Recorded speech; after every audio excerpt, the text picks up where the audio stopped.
Hello. Hello, So welcome, everyone. welcome to this parallel session too, and very happy that you will be our first speaker.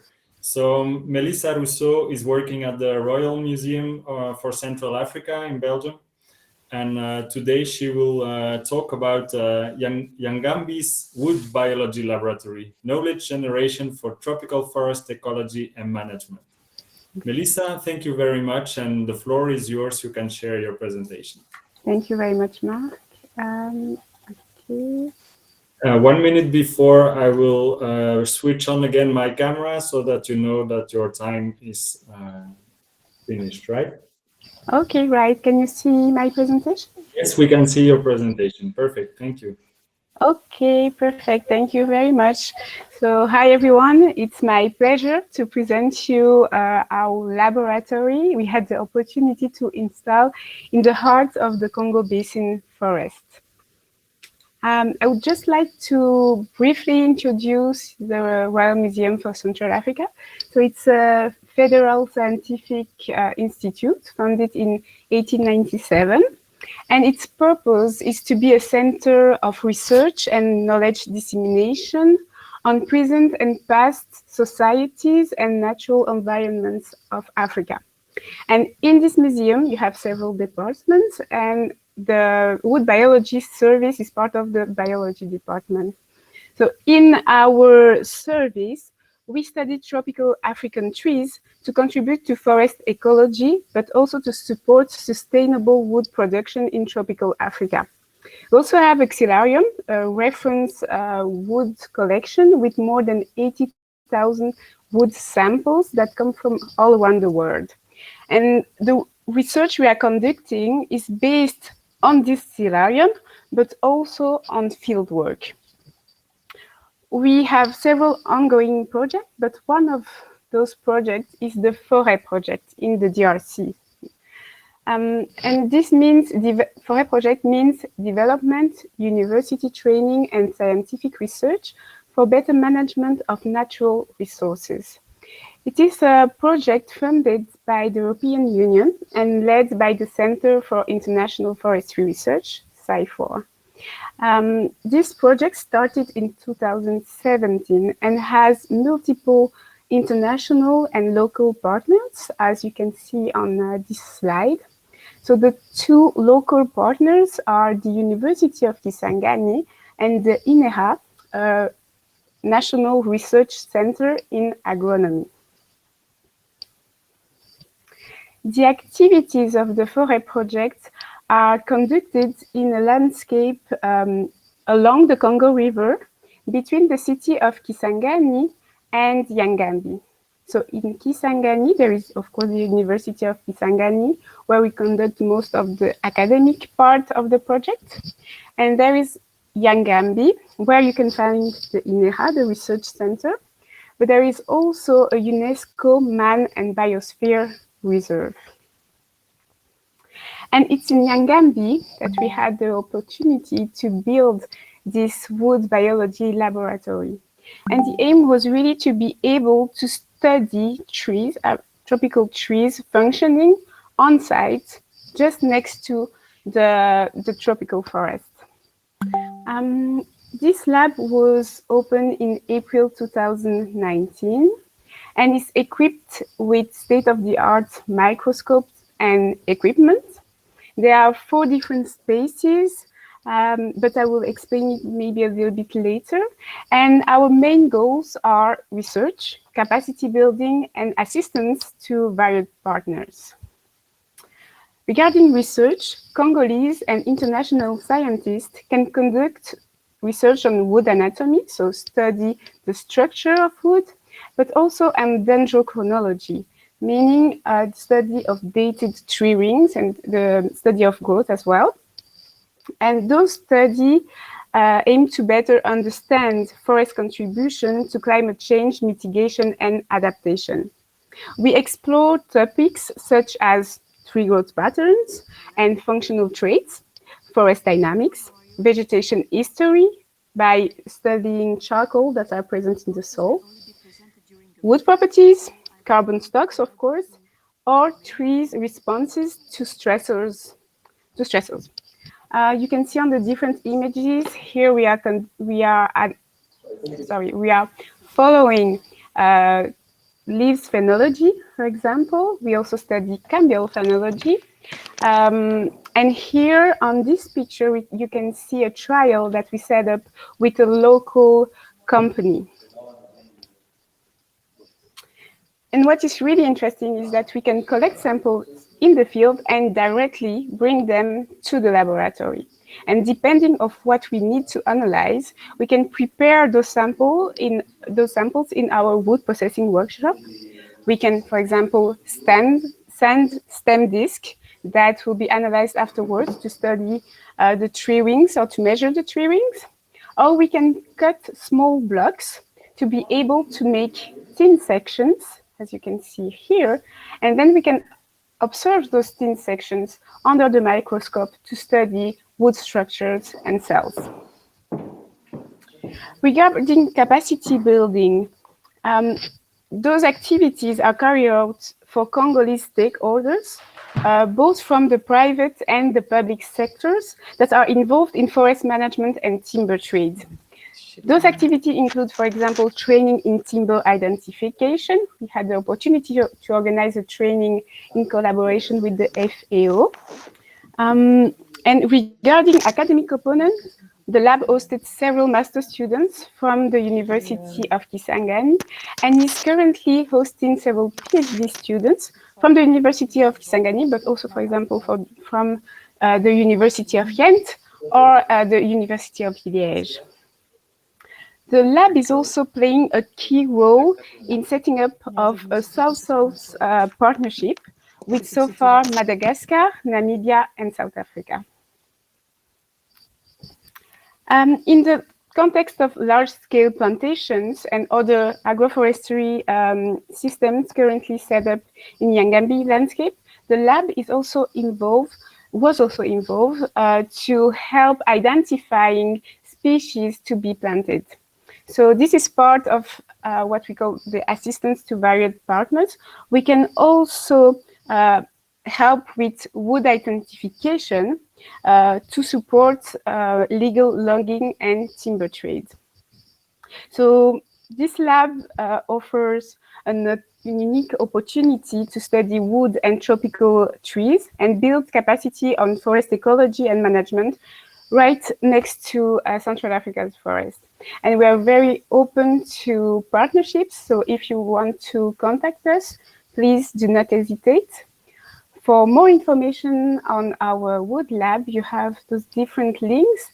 And the first one, we give you access to our flyer on which you can see which type of services we can provide and the modalities of the different services.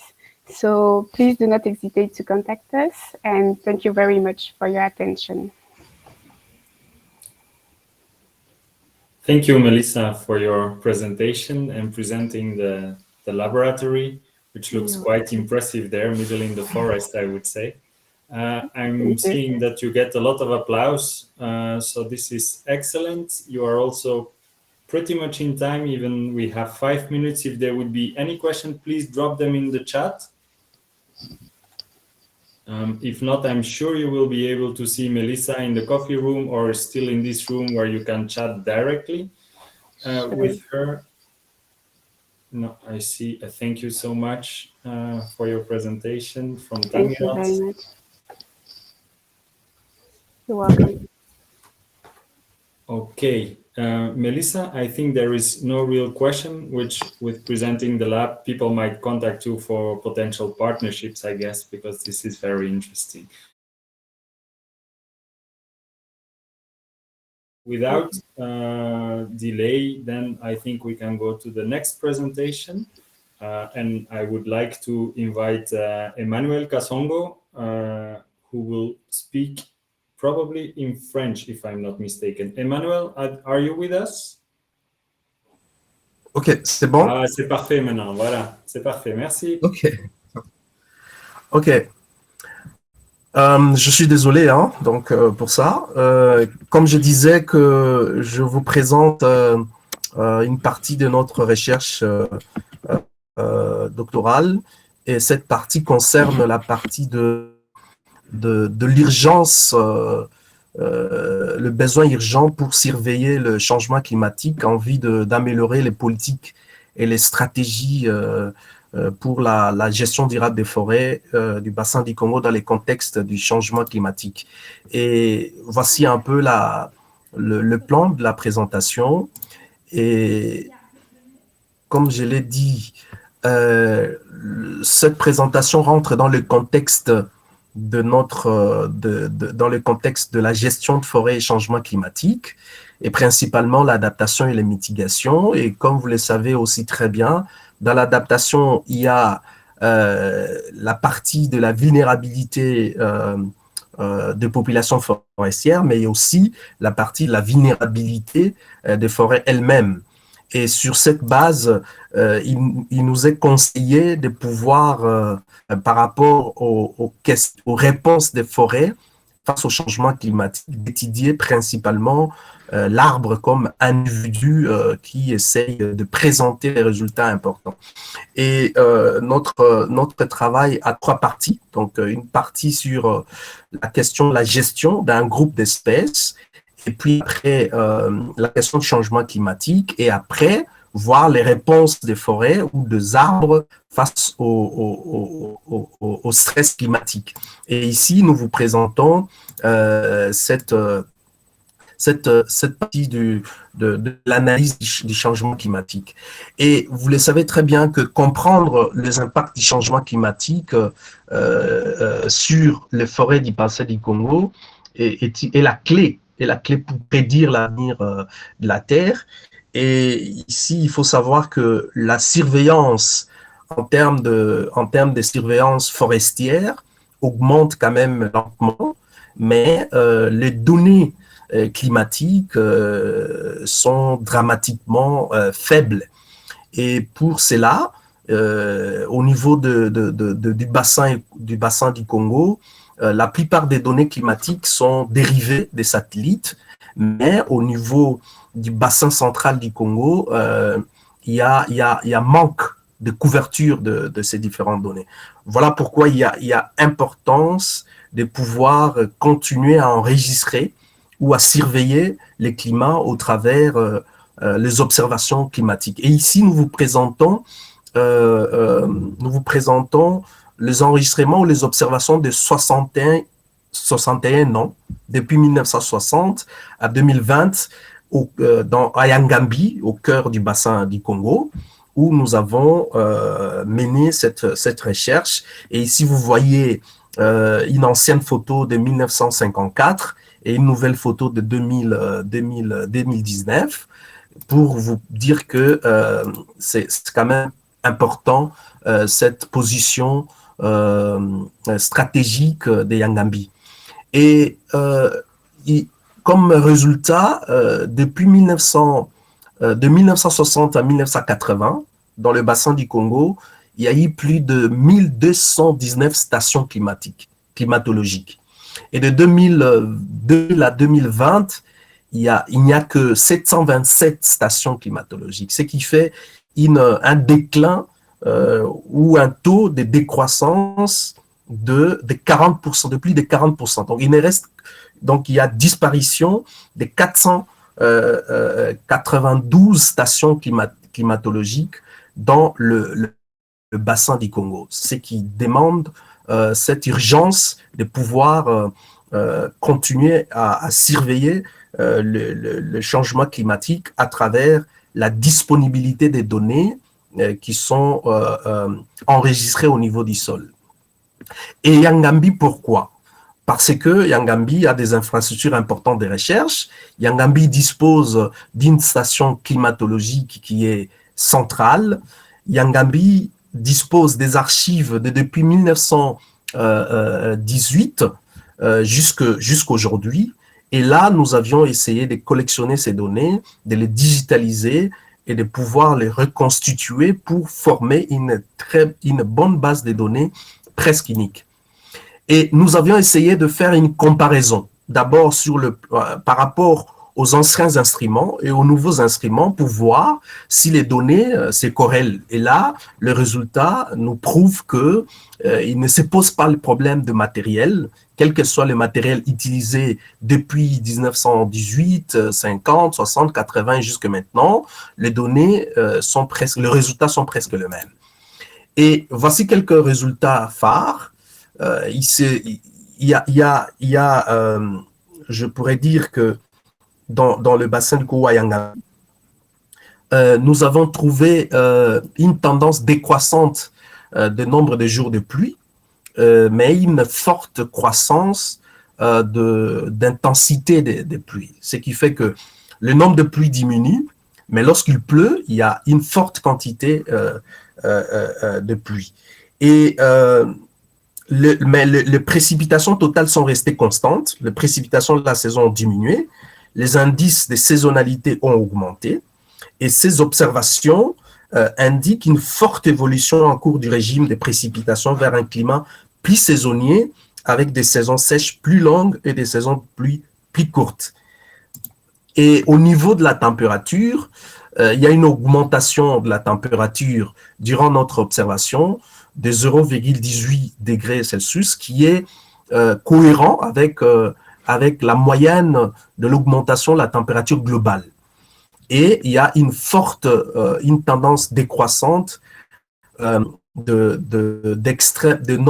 jours froids, mais une forte croissance de jours chauds.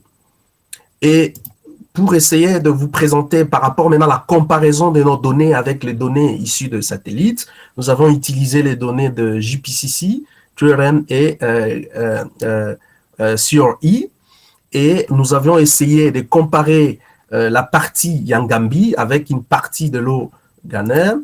Et le résultat par rapport à ça, nous savons très bien que un des résultats phares dans le changement climatique, c'est par exemple l'observation des événements El Niño. El Niño qui est un événement où il y a une forte période sèche et qui se répète entre 5 et 8 ans.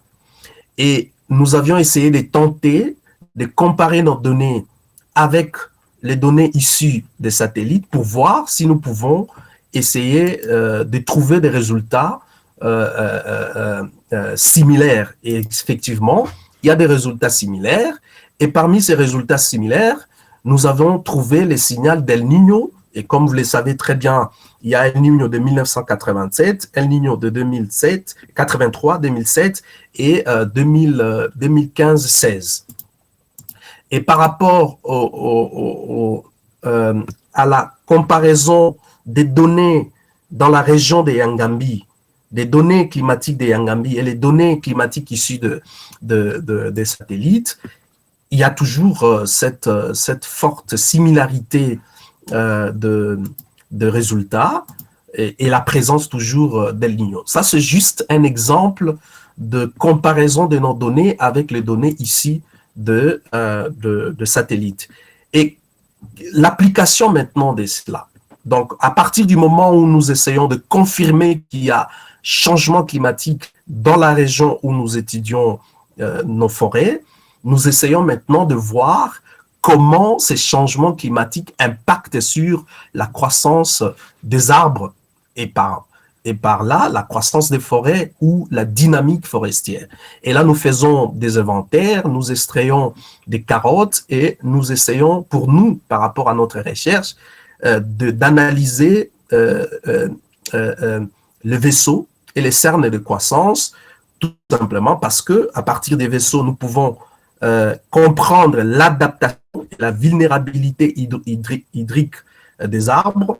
À partir des cernes de croissance, nous pouvons comprendre l'adaptation et la vulnérabilité des croissances des arbres. Et sur base de ça, nous pouvons formuler des recommandations pour la gestion durable des forêts dans le contexte du changement climatique. En guise de conclusion, bon, nous venons de comprendre que comprendre le changement climatique, les impacts des changements climatiques, effectivement, c'est la clé pour prédire l'évolution de la Terre dans l'avenir, mais il s'est fait qu'il n'y a pas assez de données climatiques de manière chronologique, continue, et nous avons observé qu'il y a les données au sol par ailleurs sont indisponibles. Nous avons observé une diminution significative des jours de pluie et une augmentation significative de l'intensité des précipitations. Et ceci est conforme au rapport faisant état d'un raccourcissement de la durée de la saison de pluie et d'une augmentation de l'activité orageuse de la foudre dans le bassin du Congo. Le changement des régimes de précipitations s'accompagne d'une forte tendance de réchauffement avec une augmentation rapide de la fréquence des jours et nuits chauds et une diminution de la fréquence des jours et nuits frais. Ces changements en cours vers un climat plus chaud et plus saisonnier peut avoir ou a déjà des conséquences importantes sur le plan, au niveau de la santé, au niveau des ressources en eau, au niveau de l'agriculture, au niveau de l'agroforesterie, au niveau des ressources halieutiques, c'est-à-dire la pêche, et bien sûr au niveau de forêt, parce que ces changements ont des conséquences importantes sur la composition et le fonctionnement de forêts du bassin du Congo. Enfin, les divergences substantielles entre les conditions climatiques observées à Yangambi et les données satellitaires ou interpolées des jauges appellent à davantage d'enregistrements climatiques au sol à travers le bassin du Congo. C'est pour cette raison, c'est un appel pour que nous parvenions à multiplier les efforts pour les enregistrements climatiques au sol. Je vous remercie.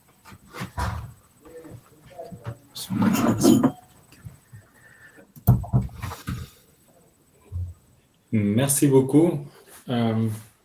Emmanuel, vous voyez que vous avez une forêt d'applaudissements qui arrive et de pouces levés. Donc, merci beaucoup pour cette excellente présentation. J'ai une question de la part de Basile Luce qui demande en anglais si vous pouvez nous parler plus du phénomène El Niño sur la forêt de Yangambi. Est-ce que vous avez plus d'informations sur l'impact d'El Niño sur la forêt, par exemple? Ok, au fait,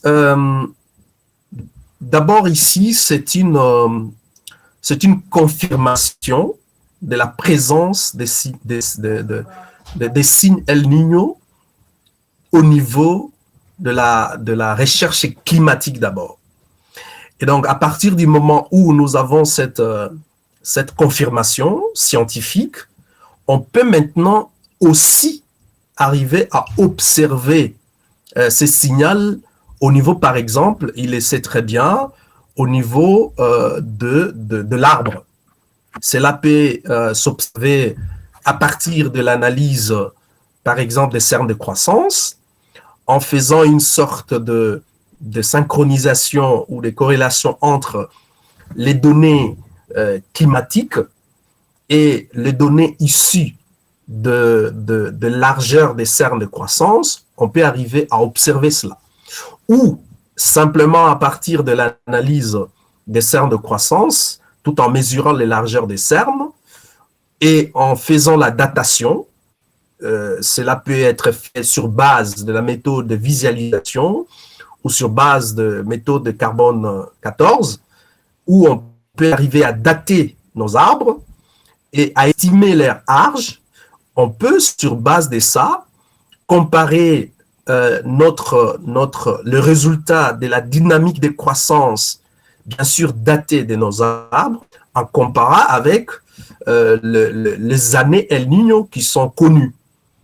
Et donc, c'est à ce niveau-là qu'on est, mais il n'y a pas encore eu, jusqu'aujourd'hui, une étude publiée, bien sûr, qui présente des résultats maintenant de la présence d'El Niño au niveau de l'arbre et aussi des études sur l'impact des événements El Niño sur la croissance des arbres à moyen et à long terme. Donc voilà un peu, mais c'est dans la plupart des cas, on essaie d'observer cela à moyen terme et on peut d'une manière ou d'une autre aussi, non seulement à l'échelle de l'arbre, mais aussi à l'échelle du paysage, c'est-à-dire à l'échelle d'un paysage forestier, identifier comment, par exemple, les événements El Niño ont eu un impact sur la mortalité des arbres par rapport à cette année El Niño.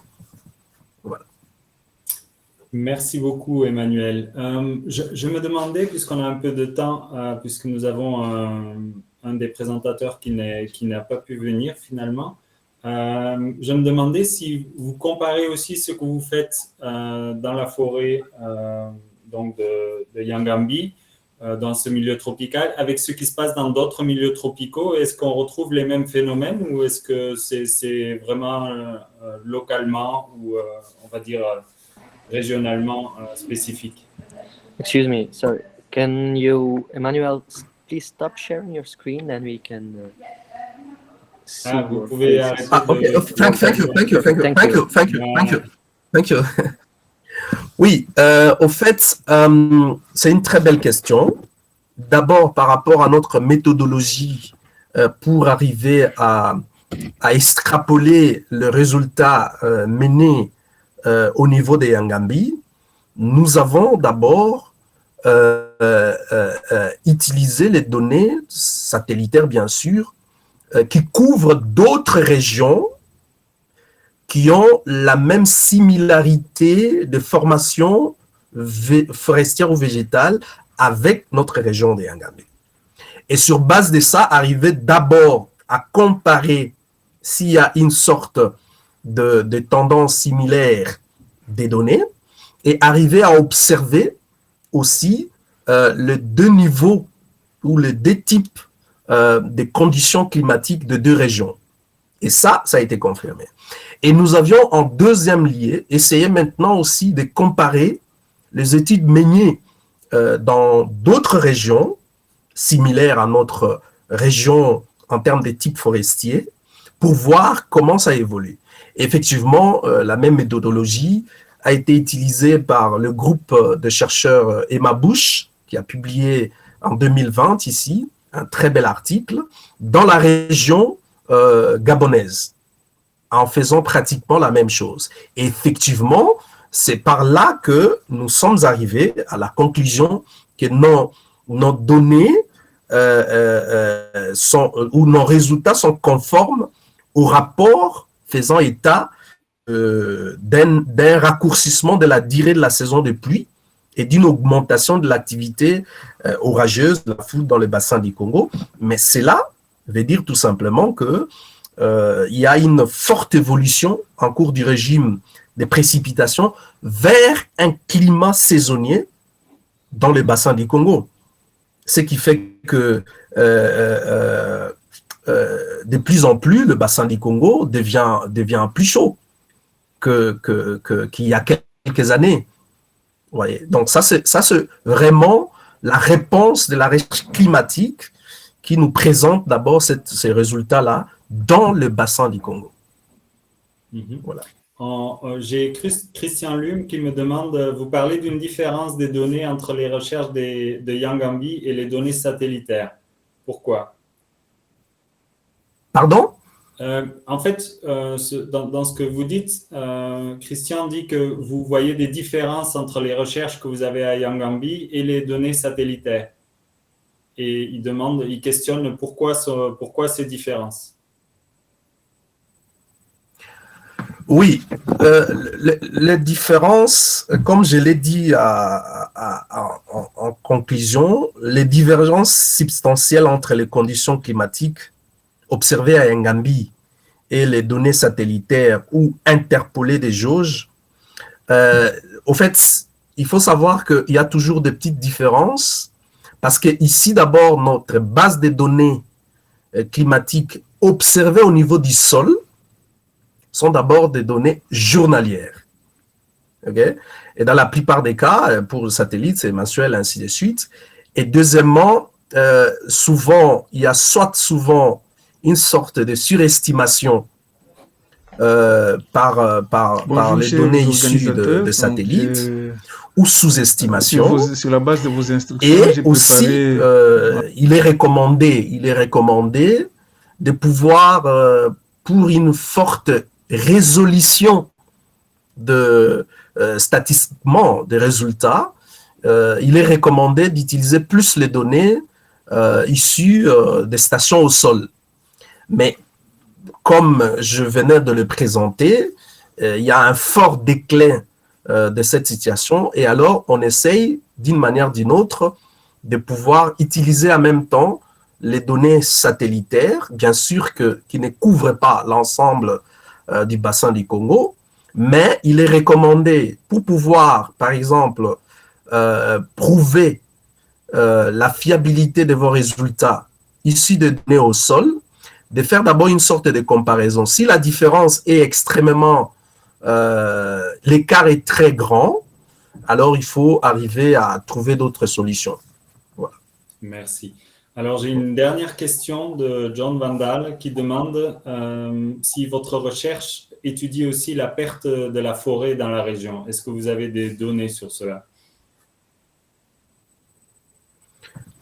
Alors, personnellement, au fait, ce qui est vrai que cette partie ici peut être appliquée à plusieurs thèmes.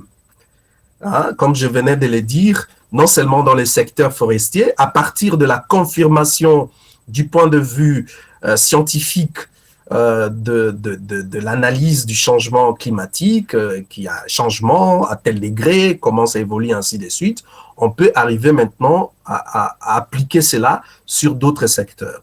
Dans les secteurs forestiers, c'est aussi très vaste.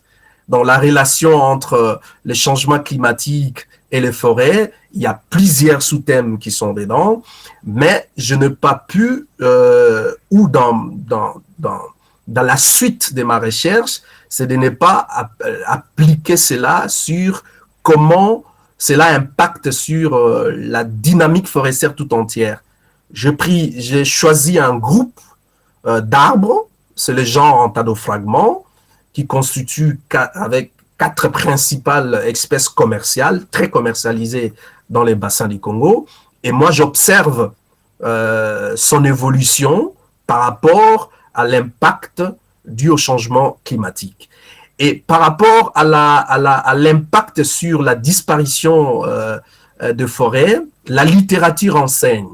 La littérature enseigne qu'il y a un impact à partir de la mortalité des arbres, parce qu'il faut savoir que l'impact du changement climatique peut avoir une conséquence sur la dynamique forestière à des échelles. À l'échelle de court terme et à long terme. Et par rapport à l'échelle à court terme, il est prouvé que cela a un impact sur la mortalité des arbres par rapport aux événements El Niño, comme je l'ai expliqué, ainsi de suite. Mais moi, je n'ai pas observé cela. Il y a d'autres amis qui sont en train d'observer, certainement Shadrach Kafouti, dans la même région. Il y a mon collègue Nestor Luembamo qui essaye de regarder l'impact de El Niño sur la mortalité des arbres à partir des données des inventaires forestiers. Et il y a d'autres qui essaient d'observer par rapport à l'accroissement ou à la croissance des arbres à partir des données des inventaires répétés. Donc voilà un peu, en bref, ce que je peux répondre par rapport à cette question. Ok, merci. Merci beaucoup pour toutes ces informations et pour cette magnifique présentation et votre temps pour répondre à ces questions.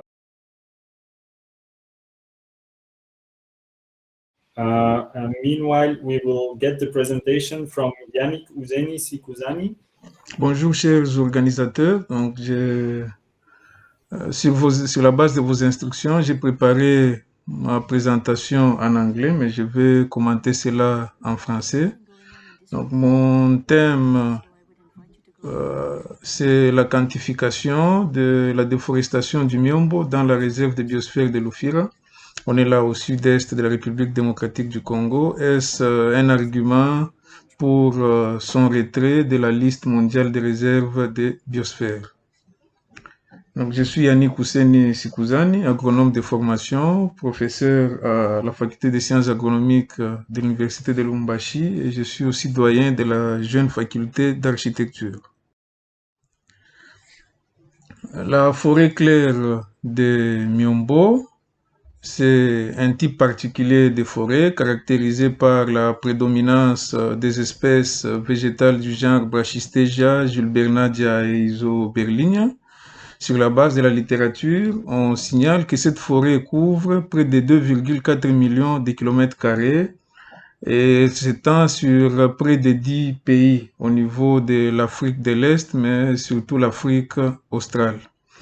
Et en République démocratique du Congo, c'est beaucoup plus la province du Katanga, donc dans l'ancienne appellation, ou plus spécifiquement le Katanga méridional, donc la province du Lualaba et le Haut-Katanga, qui est traversée par une couverture importante du Miombo, et l'on estimait déjà en 1997 que 11% de la surface du Miombo d'Afrique, au niveau de l'Afrique, se retrouvait dans la province du Katanga. Mais le Miombo est constamment menacé. Il y a d'abord l'agriculture itinérante sur brûlis qui constitue une menace, la production du bois énergie, parce qu'il y a les taux d'accès à l'électricité, bien qu'ils soient élevés, mais les fréquentes coupures et même la faible intensité de l'électricité ne permettent pas, par exemple, aux ménages de faire la cuisson en utilisant l'électricité. Il y a aussi les activités minières, et vous avez appris qu'entre 2013 et 2017, il y a eu un engouement des populations locales vers la coupe de bois rouge, Pterocarpus tinctorus. Et sur la base de cela, une étude menée par un groupe de scientifiques américains, cette étude a révélé qu'il y a une perte de 350 000 hectares de forêt claire de Miombo entre 2000 et 2010 au niveau de la province. Donc voilà, et une des menaces que l'on met en tête lorsqu'on essaie d'hiérarchiser, c'est surtout la production du charbon de bois, qui peut être ou non associée aux activités agricoles. Et dans la région de Lubumbashi, cela provoque en fait le recul des écosystèmes forestiers qui se raréfient de plus en plus autour d'abord de la ville de Lubumbashi, mais même autour des villages de producteurs de charbon de bois. Et en République démocratique du Congo, en fonction du contexte climatique, mais aussi des types de végétation, déjà, 3 réserves de biosphère avaient été créées à l'époque. C'est la réserve de biosphère de Yangambi. On est là dans une zone de forêt dense humide. La réserve de biosphère de Luki, on est là dans une zone aussi avec un type particulier d'écosystème, la forêt de Mayumbe. Et la réserve de biosphère de Lufira, on est là aussi dans une zone avec un écosystème particulier, la forêt claire de Miombo. Donc, ces 3 réserves ont été créées pour des fins d'études scientifiques, mais aussi de conservation des ressources de la biodiversité. S'il faut parler seulement de la réserve de biosphère de Lufira, elle est située entre 2 villes, donc de la province du Katanga, c'est la ville de Lubumbashi qui a 2 millions d'habitants, et la ville de Likasi qui a autour de 800 000 habitants.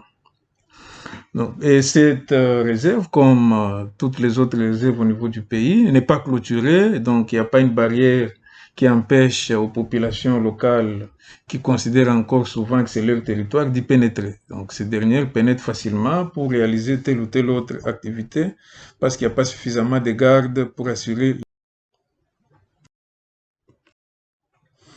En termes de résultats, sur le plan cartographique, les cartes que nous avons produites montrent qu'il y avait quand même d'importants massifs forestiers en 1979 et que comparativement à la carte de 2018, la zone d'étude a perdu de grandes surfaces de forêt. Et c'est vrai, donc la surface forestière a presque été divisée par 3 entre 1979 et 2018. Et comme principal facteur à la base de cette déforestation, il y a surtout le développement de l'agriculture. Donc, en 1979, il n'y avait pas de champs au sein de la zone ou de la réserve de biosphère, mais déjà à partir de 1986, avec la détérioration du tissu économique, tout ça, donc les ménages ont commencé à pénétrer au sein de la réserve pour faire les champs. Et comme conséquence, on a vu que les champs, lui, sa superficie a été multipliée par 4 entre 1986 et 2018. Et il y a aussi des savanes qui s'étendent. L'extension des savanes, c'est très simple à expliquer. Donc, les zones déboisées, il y reste de l'herbe qui peut facilement se développer en termes de savanes. Et déjà, Malès a souligné en 1997 que les savanes naturelles sont très rares dans la région. La plupart des savanes résultent en fait de la déforestation. En termes de transition, sur les 4 périodes étudiées, on note de très faibles taux de régénération. Au contraire, les forêts sont beaucoup plus envahies par les autres occupations du sol à des degrés variés.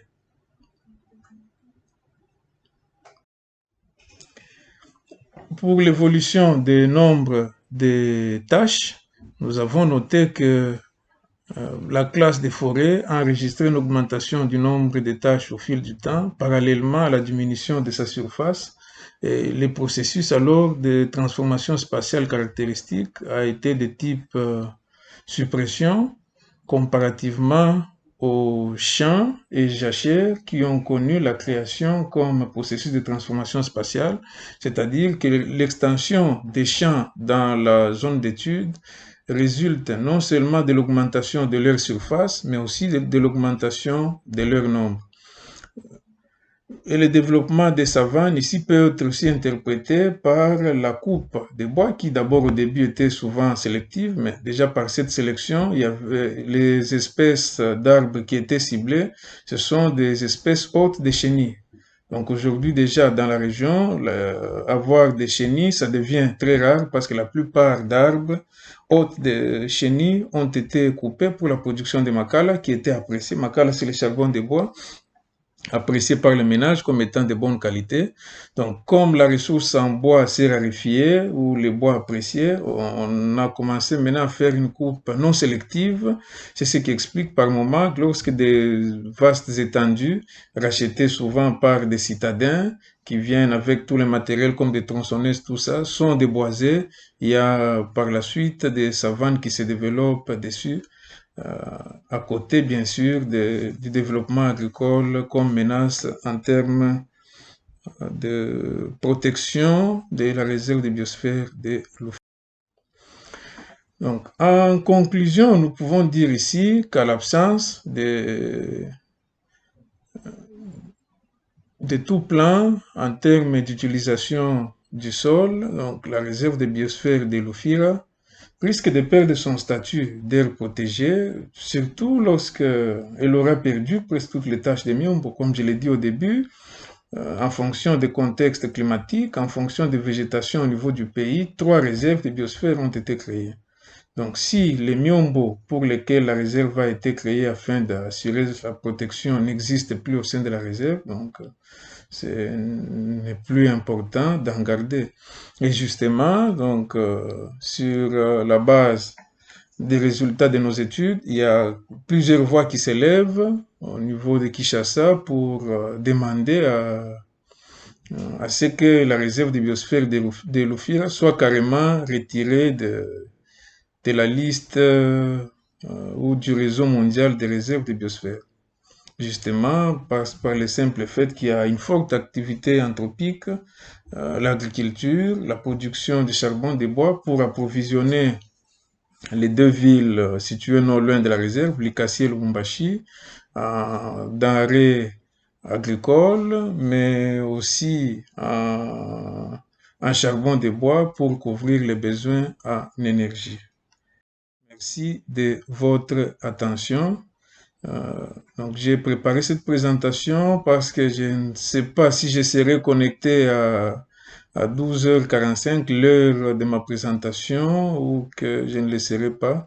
Si jamais je ne suis pas donc en ligne, ma présentation peut passer.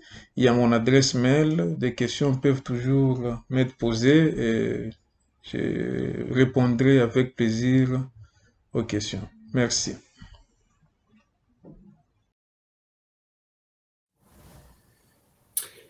So with this presentation, so Yannick couldn't join us for answering to any questions, but I'm sure that if would you have questions, please drop them in the chat and we will try to forward them to him and he can contact you directly. Meanwhile, I propose that we continue with the next speaker, who is Jean-Pierre Ngogo Lushima from the University of Kindu, who will talk about a trade-based approach to unravel the performance of TIC, if I'm not mistaken, and under different levels of competition, right? Welcome very much, Jean-Pierre. And I think you will be presenting in French. Tout à fait. Merci beaucoup pour la parole accordée. Merci à vous. Alors, je vous propose d'essayer de partager votre écran. Ouais. C'est parfait. C'est à vous. C'est parfait. Bon après-midi à tous une fois de plus. Ma présentation porte sur l'approche basée sur les tréfolières pour comprendre la performance des Pericopsis celata dans un gradient de densité. Plus de la moitié de la forêt tropicale est consacrée à la production de bois. Et au niveau de l'Afrique centrale, la RDC elle seule comprend plus de 62% de la couverture forestière et 90% des essences forestières exploitables en Afrique tropicale se trouvent en RDC. Malgré cette diversité spécifique, seuls 35% d'essences forestières présentent un intérêt commercial aux exploitants et un intérêt industriel. Et cela implique sur la faible exploitation forestière, mais plutôt très sélective, avec comme conséquence la surexploitation des espèces à grande valeur économique, dans les cas échéants, le Pericopsis celata, qui est notre espèce d'étude. Cela augmente la fragmentation des populations naturelles des espèces et des forêts et la réduction des stocks exploitables, voire même l'écrémage génétique. Au-delà de l'exploitation sélective, plusieurs travaux rapportent par ailleurs un déficit caractéristique de l'espèce dans son aire de répartition naturelle, allant du Ghana jusqu'en RDC, ce qui a fait que l'espèce a été inscrite sur la liste rouge de l'Union internationale pour la conservation de la nature comme une espèce en danger et à l'annexe 2 de la CITES. Pour pallier les différents problèmes élucidés ci haut, la sylviculture reste une approche à ce jour assez favorable pour maintenir la diversité et pallier les dégâts d'exploitation forestière.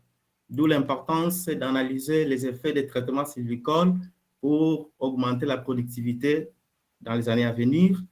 Et nous partirons des traits foliaires qui permettront d'analyser ces effets des traitements sylvicoles à l'échelle individuelle. L'objectif principal de notre étude est d'évaluer l'impact de la plantation, l'impact de la densité en plantation des jeunes plants de Pericopsis celata en relation avec les traits foliaires. Spécifiquement, il s'agit d'évaluer la réponse des jeunes plants de Pericopsis celata face au traitement sylvicole appliqué, comprendre les facteurs qui influencent la capacité photosynthétique des jeunes plants de Pericopsis celata et tester les liens entre la croissance et les traits foliaires, voire examiner la capacité prédictive des traits foliaires à la croissance des jeunes plants de Pericopsis celata. L'étude a été réalisée dans l'Interland de Kisangani et la majeure partie des traits foliaires ont été analysés et mesurés dans le laboratoire de biologie du bois à Yangambi, en RDC. Les dispositifs installés est celle qui empruntait la méthode de Nelder, comprenant 12 cercles concentriques pour chaque répétition, permettant d'examiner plusieurs densités ou plusieurs compétitions au niveau de compétition dans un espace très réduit. Nous avons mesuré pendant 4 ans la croissance primaire et secondaire de 540 plants dans un gradient de densité comme expliqué ci haut.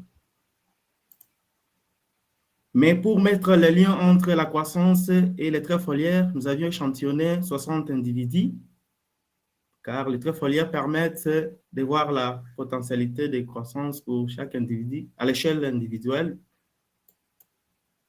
Les différents traits communément mesurés, nous avions mesuré généralement la surface foliaire spécifique, la teneur en chlorophylle, la densité des stomates, la conductance stomatique et bien d'autres traits. Et comme résultat, l'analyse nous a permis de voir que le cumul des croissances est influencé beaucoup plus par la compétition. Le diamètre est beaucoup plus influencé par la compétition que la hauteur. Et la compétition varie de 158 000 individus au centre du dispositif jusqu'à 690 individus vers l'extrême du dispositif. Et pour mettre le lien entre la compétition et les traits foliaires, les traits ont été mesurés chaque 3e mois de l'année. À ce stade, nous avions essayé de partitionner la variance des différents traits foliaires et la croissance primaire et secondaire. Et nous avions remarqué que la compétition avait plus contribué sur la variance ou la variabilité des traits foliaires, généralement la surface foliaire spécifique, la teneur en chlorophylle et la croissance primaire et secondaire. L'exposition de la feuille à la lumière avait un impact significatif exclusivement sur la surface foliaire spécifique. La répétition, l'année et le semencier ont eu beaucoup plus d'impact sur la majeure partie des différents traits foliaires et l'individu ou le plant avait un impact sur tous les traits foliaires excepté la taille des stomates. Par là, nous avions évalué la capacité photosynthétique de différents traits foliaires. Les résultats ont révélé que la compétition joue un grand rôle sur la capacité photosynthétique de différents plants installés dans le dispositif d'Enander. Et cette capacité photosynthétique est non seulement une fonction de la compétition, mais aussi de l'exposition de la feuille à la lumière et du stade de développement des jeunes plants de Pericopsis elata. Nous avions également établi des corrélations entre les différents traits foliaires et la croissance primaire et secondaire. Nous avions remarqué qu'il y avait de faibles corrélations entre la majeure partie des traits foliaires et la croissance, mais par ailleurs, ces corrélations étaient significatives. Et cela pourrait être dit à des mesures répétées. Par là, cela nous a poussé à vérifier la capacité prédictive des traits foliaires à prédire la croissance. Et cela nous a permis de vérifier la croissance des primaires de Pericopsis elata partant par le biais du modèle linéaire mixte, prenant en compte les traits foliaires ou l'indice de compétition comme variable fixe, la répétition, l'année et l'identifiant de l'arbre comme facteur aléatoire. Nous avions ajusté 3 modèles pour essayer de tester la capacité prédictive des traits foliaires. Le premier modèle était exclusivement pour les traits foliaires et cela révélait que les traits foliaires prédisent faiblement la croissance en hauteur des Pericopsis elata au stade juvénile. Et le deuxième modèle, nous avions pris en compte l'indice de compétition des IJ dans le modèle avec l'ensemble des traits foliaires. Et cela a amélioré la prédiction de la croissance des Pericopsis elata à l'ordre de 61%, avec un AIC de 183 qui est légèrement faible par rapport au premier. Et lorsque nous avions essayé d'ajuster le modèle uniquement pour l'indice de compétition, nous avions remarqué que l'AIC était par ailleurs faible par rapport aux 2 modèles, ce qui montre que la compétition avait plus d'impact sur la croissance que les traits foliaires. Donc, les traits foliaires n'étaient qu'une résultante des effets de la compétition dans les dispositifs d'Enander. De même, pour la croissance secondaire, nous avions ajusté également 3 modèles. Le modèle basé sur les traits foliaires qui ont prédit la croissance à l'ordre de 51% avec un AIC de 98. Nous avions également ajusté un modèle combiné entre l'indice de compétition et les différents traits foliaires. Nous avions remarqué que le modèle a été amélioré, la prédiction de la croissance a été améliorée, mais l'effet était beaucoup plus significatif sur la compétition que les différents traits pris en compte. Et de même, lorsque nous avions ajusté notre modèle uniquement, qui prenait uniquement en compte la compétition, nous avions eu un AIC qui était légèrement relativement faible par rapport aux deux précédents modèles, ce qui révèle que la compétition est le facteur qui influe sur la croissance de Percopsis elata. Et les traits foliaires ne tiennent pas, donc les traits foliaires pris en compte ne sont que des résultantes de la compétition dans ces dispositifs. Et pour conclure, la croissance est fonction de la compétition dans les dispositifs de Nender. La compétition a joué un grand rôle et cela a impacté non seulement la croissance, mais aussi la surface foliaire spécifique, la dernière en chlorophylle et bien d'autres traits. La capacité photosynthétique des jeunes plants de Percopsis elata dans ces dispositifs a été révélée comme une fonction de la compétition, de l'exposition de feuilles à la lumière solaire et des stades ontogéniques des jeunes plants de Percopsis elata. Il a été révélé que la croissance n'est pas significativement expliquée par les traits foliaires lorsque nous combinons les traits foliaires et la compétition. Et comme perspective, nous projetons mesurer différents traits sur l'ensemble du dispositif, soit 140 plantes, pour non seulement augmenter la puissance du test, mais aussi voir les aspects de quantification génétique des effets des semenciers dans ces dispositifs. Je dis et je vous remercie. Merci beaucoup pour cette présentation. Les applaudissements arrivent dans la salle. Par contre, pour l'instant, je n'ai pas de questions vraiment. Je ne sais pas s'il y a des questions, s'il vous plaît, lancez-les dans le chat tout de suite. Nous n'aurons pas de présentation après vous. Donc, c'était la dernière présentation de ce groupe. Il est grand possible que les gens commencent à avoir faim un peu. Donc, je propose que nous fermions cette session. Ladies and gentlemen, thank you very much for following this session, this lunchtime, afternoon, let's say. Now there will be a poster session during which you can have your lunch at your desk. Unfortunately, we are not able to sit together this time again, but please visit one of the poster rooms and get to know what the other researchers are doing.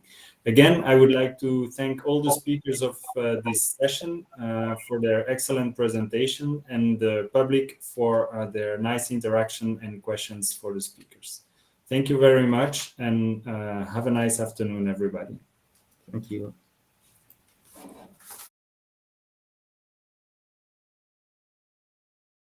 So for the audience, we will now have Professor Pascal Bux from Ghent University, who will talk on the Congo flux and eddy covariance flux tower in the Congo Basin.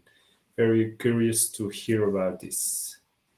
We see your screen and it works perfectly. Okay, good. Good afternoon, everybody. I took the opportunity to change my title a little bit, but I will still talk about the eddy covariance flux tower. So the title is Relieving Pressure on Socio-Ecological Systems in the Congo Basin. Well, we have been talking already a lot about the forests in the Congo Basin. I would like to introduce two simple things. First of all, well, the forests in the Congo Basin, they are in terms of the number of species and the species itself that appear, they are completely different if you compare them, for instance, with the Amazon or the tropical forests in Asia, which you see on this map here just by looking at the different colors. But what is also peculiar is if you look to the biomass, yeah. So Central African forests, they have more biomass in their trees than the Amazon. But if you look to the number of trees, they have less trees, yeah? This might seem like an initial paradox, but if you look to the size of the trees, yeah, then typically the Central African forest, and this is a particular feature of their structure, they have larger trees, and these larger trees are then obviously responsible for the higher biomass that is observed in the Congo Basin. Now, something else, and it has been mentioned already by Emmanuel Kasonga, is that if you look to the mean annual precipitation distribution, this is here for Central Africa, yeah, they are much, if I can say so, drier than the other tropical forest basins, yeah. And this is a little bit, this line here at 2,000 meter precipitation is a little bit of a threshold for evergreen forests.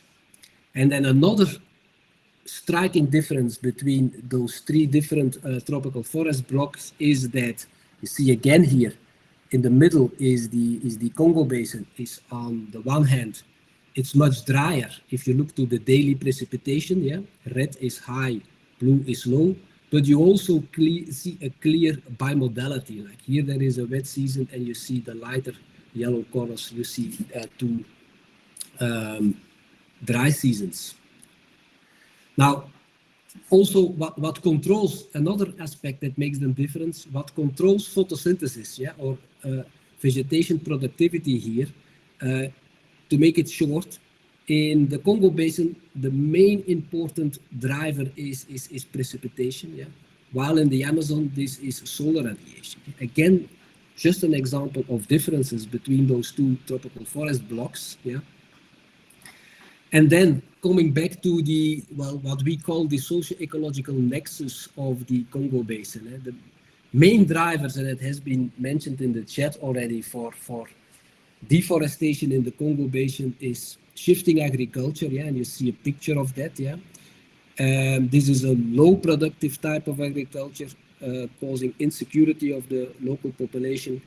And then the other important driver is the production of charcoal. Just note that 65% of the global charcoal production is happening in Africa. And then especially for the Miombo forest that has been mentioned by the presentation of Yannick Husseini earlier, there is mining activities that are really a constraint on forests in the southern part of DRC. Yeah? And this again brings me to this map, yeah, and you just have to look to the colors, yeah, that the drivers for deforestation in Central Africa, where everything is yellow and linked to this shifting agriculture, is different than the drivers for deforestation in the Amazon, where it is both shifting agriculture and commodity-driven deforestation, soya plantations, for instance. And also in Asia, it is different, where also forestry plantations and this commodity-driven activity is the drivers for deforestation. On top of that, this is a prediction for the population, yeah? And you see here Africa, yeah, which is predicted to grow to 4.3 billion people living in Africa by 2100, yeah? This is then the same size of as Asia. I speak for 2100 now, meaning that in 2100 it is predicted that 40% of the population will live in Africa. Currently it is 17%. Obviously, with the current energy and food production systems in Africa, this is very unsustainable and, as I tried to make clear, will induce a large pressure on the forests in the Congo Basin. Now, within a project, the Methuselah project at Ghent University, we try to curve, or at least to research to curve this socio-ecological mismatch. And we work on the one hand on the conservation of intact tropical forests, the restoration of degraded forest, and agricultural intensification. For the sake of time today, I will only give examples on the conservation and the restoration component of this project.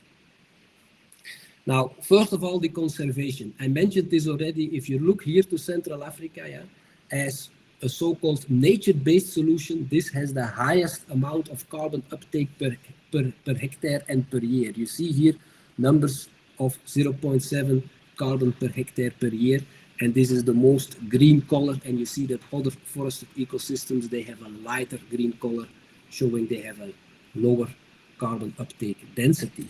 Yeah. This has been measured and put together by my colleague Wannes Hubo, who could not be here. Yeah, and you see that here in blue, and you see the evolution of the carbon uptake in tropical forests in the Congo Basin, which is about 0.7 tons of carbon per hectare per year. And this is higher than in the Amazon. If we express it on a per hectare basis, in addition, there is also a decreasing trend in the Amazon. If we then look to the right-hand side and we try to predict what these carbon stocks will be in a world that is on average 2 degrees Celsius warmer, then you see that everything is red colored. And if you look to the science here, either in the absolute carbon stocks or in the percent changes, then it is predicted, this is a model exercise, that carbon sequestration is decreasing due to a warmer world. But now, recently, again, based on these data put together by Wannes Hubo, yeah, if we try to model these data, and that's what you see here, yeah, again, in this blue line, you see the same observations as in this curve here on the top left. And if we try to model that with an ensemble of different Earth system models, you clearly see there is a mismatch between what the measurements say and what the models predict. Yeah. So each of them have their constraints, both the ground-based measurements and the models, but obviously there is an issue there. Yeah. Hence, I come to the Eddy covariance flux tower, which we built. Well, we built it a few months ago, and it is operational since October of last year. And without going into detail, we have a lot of instrumentation on that tower, but the core is here. Yeah, this is for the moment a CO2 sensor and a sonic anemometer. Yeah, and this will allow us to measure the net exchange of CO2 and also water vapor between the atmosphere and the forest. This is how it looks like. Again, this should be the Yangambi session, but the tower is also installed in Yangambi. Yeah, without going too much into detail, it is like 2.5 kilometers into the forest, and this is a trade-off between accessibility and representativeness, because we need energy to fuel the instruments on the tower, and this is the solar park that is built on this open spot here, 2 kilometers outside of the forest. Yeah. So what I have been talking already from in the previous slide is that we have ground-based data. Yeah. And with these ground-based data, we can measure carbon stocks and carbon uptake in tropical forests. We have, on the one hand, modeling, and I gave an example on that. There are also remote sensing tools, but I will not dive into that one. Yeah. And I showed an example that there is, at least for the carbon uptake in the Congo Basin forests, there is a mismatch. Yeah. Now here we think, well, we don't think, I'm convinced that the Eddy covariance flux tower can help us. Yeah. And in a nutshell, what it does, yeah. So we will provide daily data or half-hourly data for a long time period. We hope we can run this tower for at least 10-15 years. Yeah. And via the CO2 and the water vapor fluxes, we can then calculate gross primary productivity of that ecosystem and also water use efficiency of these ecosystems. At the moment, we are testing and purchasing other equipment to measure also nitrous oxide and methane, which are two other powerful greenhouse gases. And by adding that to the tower, we can make then a full greenhouse gas balance of that forest. At the moment, we are also measuring concentrations of atmospheric pollutants, and this is black carbon. I'll come back to that in a minute. NOx, tropospheric ozone, and in the future we will also install a cosmic ray neutron sonde to measure soil moisture. Now, quickly on the representativeness, yeah. At least there is a recent map on forest types in the Congo Basin, and our flux tower is built in one of the three forest types, three big forest types that have been identified now in the Congo Basin. So it is clearly representative for a certain forest type within the Congo Basin.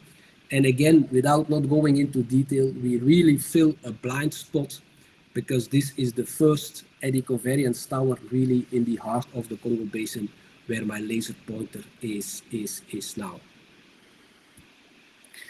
So this brings me to the second part of my presentation, and this is on secondary forests. Yeah? And if you fly over or arrive in Kisangani, this is what you typically see. You see a rural complex, and if you move away from these streets, then you move into agricultural systems that are used for shifting agriculture, and you observe secondary forests that start to regrow.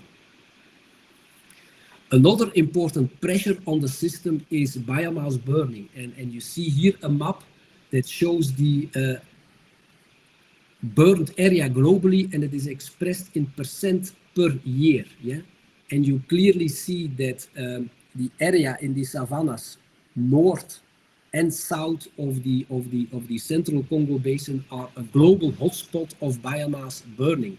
And this is, as I have written here, this introduces additional, next to the anthropogenic pressure, it also induces atmospheric pollution as a pressure onto the forests. Yeah? And for that, we have been installing what we call chronosequences. Yeah? And these are just forests of a different age. We start from an agricultural field, then have forests of different age, typically 5, 10, 20, 60 years until the pristine forests. Yeah? And then we follow a couple of parameters in that. And I just show you a couple of examples here. So what you see here is we start from the agricultural field, we follow the chronosequence of 5, 12, 20 years and 60 years, yeah? And that what we measured in the first time is atmospheric nitrogen deposition, yeah? And then you see for the agricultural field, I will just focus on the totals, this is 20 kilograms of nitrogen per hectare per year. This is surprisingly high and is equally high than what we measure in a nitrogen polluted area in Europe, such as Belgium, for instance. Yeah? And then you see, because of the complexity of the canopy that is increasing, that this nitrogen deposition with forest age is increasing. As a consequence, everybody thinks maybe that these forests are limited in nitrogen, but they also lose a lot of nitrogen through leaching. Obviously, it's highest when agriculture is going on. 40 kilograms of nitrogen is lost per hectare per year. Yeah? Note that no nitrogen fertilizer is added to these systems, but you also see that the forest itself, they remain quite leaky in terms of nitrogen. Yeah? And another pollutant which is affecting photosynthesis, by the way, is atmospheric or tropospheric ozone. We are measuring that already since almost 2 years now, and here you see a snapshot of the diurnal evaluation. It peaks at midday, yeah, and you can reach concentrations up to 60 ppb, again equally high as we measure in polluted areas of Europe. But then how are certain ecosystem functions recovering? And these are two examples. On the one hand, you see the recovery of the above ground biomass expressed as carbon. I start on the left side. This is what is present in the old growth forests. And you see here we have about 200 tons of carbon per hectare per year. But if we look then to a 60-year forest, which is here, it only contains 100 tons of carbon per hectare per year. It is clearly that and then you see the evolution for the younger forests here. So it is clear that if we have a forest of 60 years old, this carbon, if we compare it to the old growth forest, has not yet recovered. If you look at species richness, so this is the same type of forest growing from 5 years to the old growth forest, yeah, we see that species richness is recovering. And then in contrast for the carbon, we see that the 60-year-old forest has again the same species richness in terms of trees only, obviously, than the old growth forest. So there is a lot of contact information here. I will not go through it, but this is what I would like to share with you. Thank you, Pascal. We do have some questions, and you see that you have a lot of applause already, so I think I can speak in the name of all the attendants that this was a great presentation and that it interested quite some people, especially from this tower, I would say. And so I can group two questions that I have here is where are the data from this tower processed and what kind of size can it cover? Yes. So we have a full data system that I will not explain the technicalities what we do with the data, but they are stored on a computer, they are stored in disks, and they also come in directly because we have a GPRS signal on the tower. Yeah. So this is an established technology. So there are different tools that allow us to calculate the fluxes. Yeah. So we are doing that at the moment. And there are, in terms of processed data, and I quickly mentioned one, there are two networks. There is a European network, which is called ICOS, that covers European flux towers, and our tower is an associated site to that network, where data are stored and made available to everybody who wants those data, once they are processed, obviously, because we process the raw data. And then there is a global network, and that I mentioned on one of the slides, which is called FluxNet, yeah. And these also have data on eddy covariance fluxes that are made available globally once they are processed. So we are just now measuring, with some interruption, I have to say, 1 year, since October last year. Well, this is too early to publish this data. We need at least 1 full year, yeah. And then we will follow the procedure that I explained. Thank you. Yeah, on representation, this is representative for a particular forest type, and these flux towers they measure in a certain footprint that depends on how high the tower is reaching above the canopy, yeah.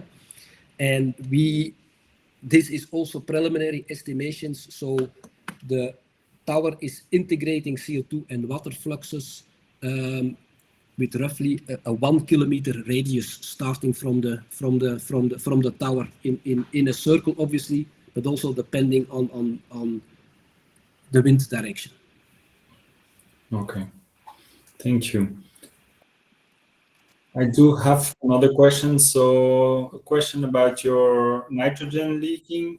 How did you determine the nitrogen leaking activity from forests of different ages? Yeah. Also in a nutshell, so we put at 80 centimeter depth. This is a classical tool, suction cups, yeah, from which we can sample the soil water, yeah, and that was done on a weekly basis. Then we measure the concentration of the different nitrogen species in that water, yeah, and then there is a balance method which is using chloride and nitrate, which are conservative elements, and we measure those also at the same time, and then we can make a balance of how much is leaching per hectare from that system. Thank you for this clarification. Another question, and this came already quite a bit on deforestation, is a question about, is there data on the deforestation rate in the DRC? Yes. So how fast is this going? Yes. Well, I had normally a slide in my presentation, but I took it out. So the deforestation rates are monitored using satellite data. Yeah, there is an excellent group at the University of Maryland in the United States who is doing that, and the name of the person is called Hansen. Yeah, and if you Google University of Maryland Hansen, then you find all the deforestation maps based on satellite measurements that are going on, and you can go back in time. So this is nice, well monitored based on remote sensing. Obviously, with the constraints that there is a certain pixel size that can be covered with these remote sensing. So it's really small deforestations, they sometimes fall out of the sensitivity. But anyway, that's in a nutshell how it is done at the moment. Okay, thank you. And then I had the last question for you, and you were presenting these different levels of CO2 capture in the Amazon and in the Congo Basin. Yes. Is there an explanation for this? Yeah, there is actually the person to ask that would be Wannes Hubo, but he is not. he is not here. Eh? But you saw also in one of the maps that if you model, yeah, what would be the carbon uptake in a world that would be on average 2 degrees Celsius warmer, then you also saw that the Amazon is higher impacted. Yeah, so there is clearly a higher impact of temperature increase. But what we typically see, and that is one of the main drivers. It is not really like what Emmanuel Kasongo presented. Also, it is not really the average temperature increase of 1 degree Celsius, but it is really the number of extreme hot days. Yeah. So we are now measuring also for different tree species photosynthesis response, and then you see that for instance 32 degrees Celsius for most of the species is clearly after that photosynthetic activity is decreasing dramatically. Yeah, not for all species, but for a keystone species in Yangambi definitely it is, and that is one of the explanations. Okay, thank you.